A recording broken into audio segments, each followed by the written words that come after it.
What up, sports fan? This is Stephen Hill for Sports Choice Plus. I'm bringing you a very special breakdown video this week. Before I get right into that, I want to make sure you're subscribed to the YouTube channel. Go ahead and right now hit that subscribe button for me. Thank you for the support. And also, go like that Facebook page. It's Sports Choice Plus on Facebook. We can debate with you each and every day, and it'll be a lot quicker to communicate with me. Now, I'm going to get into the feature of the video. I'm going to be covering the top 5 Miami Hurricanes in football history out of all those guys that they've ever had. But I want to know from you guys, who is your top University of Miami football player of all time? That means any decade, any era. This is the top person for that football program out of all that top tier talent that they put to the NFL. Now the Miami Hurricanes have had a lot of draft picks go from their college to the NFL level. It's a lot of people you got to go through, so I'm interested. Leave your comments in the comment section below. But without further ado, I'm going to get into my top 5 University of Miami Hurricanes of all time. I'm going to start at number 5B, if you will. It was hard for me to just pick 5 guys, and you just look at the long list of talent of people that they had. Coming in at number 5B is going to be Warren Sapp. Warren Sapp, for all intents and purposes, was a road raider. When you look at what he did on the defensive side of the ball, he did so many great things as far as, just shooting the gap every single play, disrupting the backfield. He was a even bigger off-field talent as far as his personality, but when he came to University of Miami, he was around so many superstars that he just shined his light. He was big, he was bold, and his play spoke for itself. The kind of things that he did on the football field, the opposing offensive linemen literally didn't have anything to do. When I'm looking at 1994, the Hurricanes, he led the nation in total defense and what they did.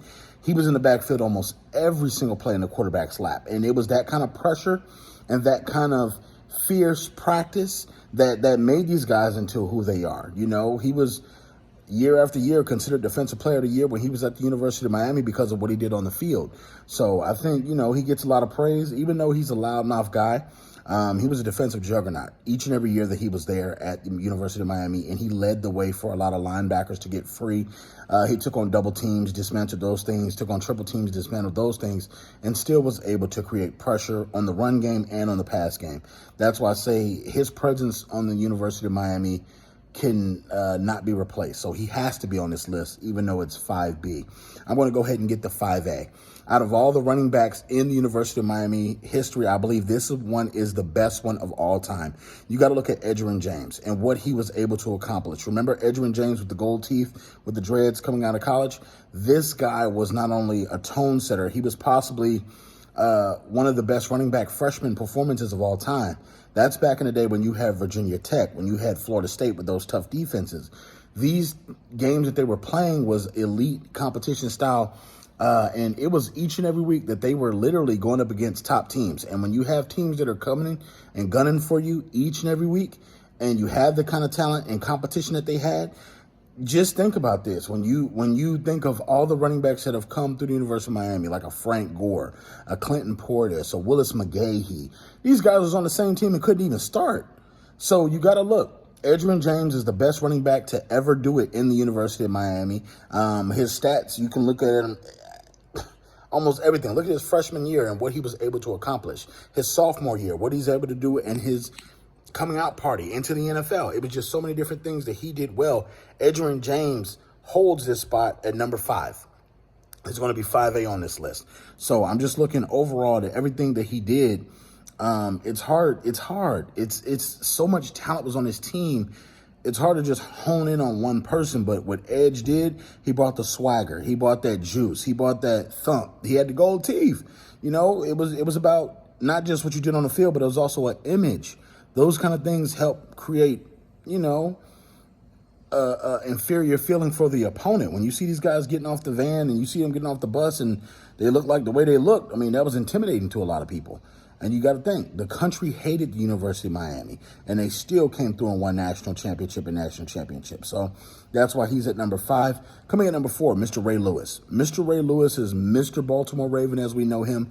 But before he got there, he was the undersized linebacker that did his job at the University of Miami. Some would say he was the heart. Other people would say he's the soul. But what he did, he was a tackling machine.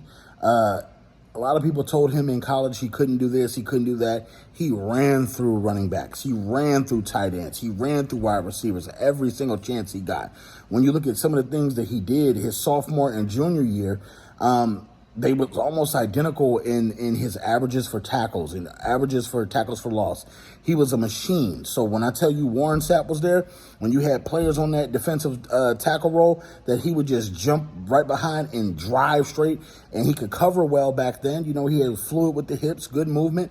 Ray Lewis was possibly the best linebacker for the University of Miami history. Just looking overall at what their schemes were and what they did for not only the Miami franchise as far as Uncle Luke and the city of Miami and Coral Gables and things like that, but Ray Lewis was a leader and heart and soul of this football team when he played on that football team. So I don't think he gets a lot of credit what he should have. He's a Buckets Award winner his junior year, so he has the hardware to go along with the accolades and the tackles and the interceptions and things like that. But it's so much talent on this list, you could go each and every way. But I think Ray Lewis comes in right there at number 4. Coming at number 3, Jerome Brown. As a Philadelphia Eagles fan, I know Jerome Brown all too well, the defensive tackle that unfortunately lost his life in a motor vehicle accident. But seeing what he did at the University of Miami, he was the first version of Warren Sapp. When you look at the enforcer, when you look at the domination that he did where he threw offensive linemen left and right, the way he not only went about his business, but he was a goofy guy. Off the field, they hated him because he walked around with the big boots and he walked around with the camouflage and things like that. But that was a part of the University of Miami rebelling. That was a part of us against the world. And Jerome Brown carried that on his back, literally to the point where he was one of their physical and most fiercest guys. And when he came to play each and every day, it wasn't a better defensive tackle in the country at that point, because he was going to throw your Hall of Fame or your All-Pro, for all intents and purposes, All-American center out the way. He was going to do it to the guard too. He could do it to the tackle as well. It wasn't too many offensive fronts that could stop Jerome Brown. Doubles or triple teams, he went past him, he threw him past. And you're seeing a lot of defensive guys from the University of Miami get their praise because they set the tone. The offensive players are pretty good, but the defensive players set the tone, the ferocity, the ferociousness. These guys are what carried them, the defense. The offense didn't really have a lot of great quarterbacks, but you look at when the players got the balls in space, they could do some skill set things, but the defense is what really was on SportsCenter. The big hits, the big interceptions, the big fumble pickups and runs for the touchdown there. So that's why I think Jerome Brown's number 3 right there. And when I look at Ed Reed comes in at number 2. It was a tough decision on who was coming over number 2. Ed Reed. Before we knew who the Honey Badger was and Tyrann Mathieu, I think this reverts back to Ed Reed. Ed Reed is the original Honey Badger. He's fluid. He's a ball hawk. He's able to not only kick return, punt return. He's able to cover well. He can pop, come up on a defensive line and get to the running backs, get to the tight ends. He could pop the offensive player and strike fear in their heart. And that's one of the physical characteristics of Ed Reed. Yeah, he was a lanky, shorter guy, but when he came to play each and every day, you know, you saw with the Baltimore Ravens how he was a leader on that football team. The way he played in Baltimore was the same way he played while he was at the University of Miami. A fierce competitor. You look at nearly 20 years, 30 years of Miami Hurricanes football. He's possibly the best defensive back when it comes to safety or corner. And he could have played corner if he wanted to. That's how talented he was. He could play safety, strong safety, weak side safety. He could play corner. He could play nickel. He could play whatever he needed. He could play linebacker. Hell, he was that talented of a guy. So he was just a ball-hawking athlete, and that's why he comes in at number 2. And number 1, Mr. Dallas Cowboy, Michael Irvin. When it comes to just the persona of what the Miami Hurricanes was, you're looking just at Michael Irvin and how he embodied the villain role, how he talked the talk, walked the walk, wore the big jewelry, came to play every day, talked it up, did the dances, did the funky chicken, did the Uncle Luke crotch grabs and all these things. That was Michael Irvin. Even though he had a little bit of off-the-field trouble, you know, he still came and represented each and every game when he played for the University of Miami. He put the University of Miami on his back, and it was just incredible to see what he was able to do. Propelled himself to be a better rounded draft pick, and he literally worked day in and day out on his craft. Amazing footwork. He didn't have a lot of speed overall, but what he did, he was a big body wide receiver, and he carried these Hurricane teams.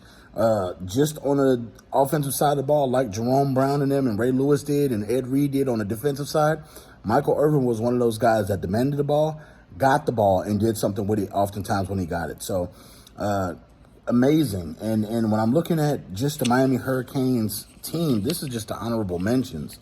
This is the guys that didn't make the cut for the top 5. You're looking at Sean Taylor, rest in peace, Jimmy Graham, Antrell Roll, Devin Hester, Santana Moss, Andre Johnson, Reggie Wayne, Vince Wilfork, Bryant McKinney, Jonathan Vilma, John Beeson, Frank Gore, Jeremy Shockey, Jim Kelly, DJ Williams, Dwayne The Rock Johnson. You know, you got so many different players that played for this team. And you got to mention, a lot of these guys could be starters on any college team at that point in time. They had a collection, a gluttony of talent. So I want to know what you guys think of my list, and I also want to know what's your top 5 Miami Hurricanes of all time. Did I get the list right? Do you agree with me, or do you want to debate with it? Feel free to leave your comments in the comment section below. Also, don't forget, subscribe, share that video in your sports group, and also like it on Facebook. That's Sports Choice Plus on Facebook. Thank you so very much. Until next time, peace. We out.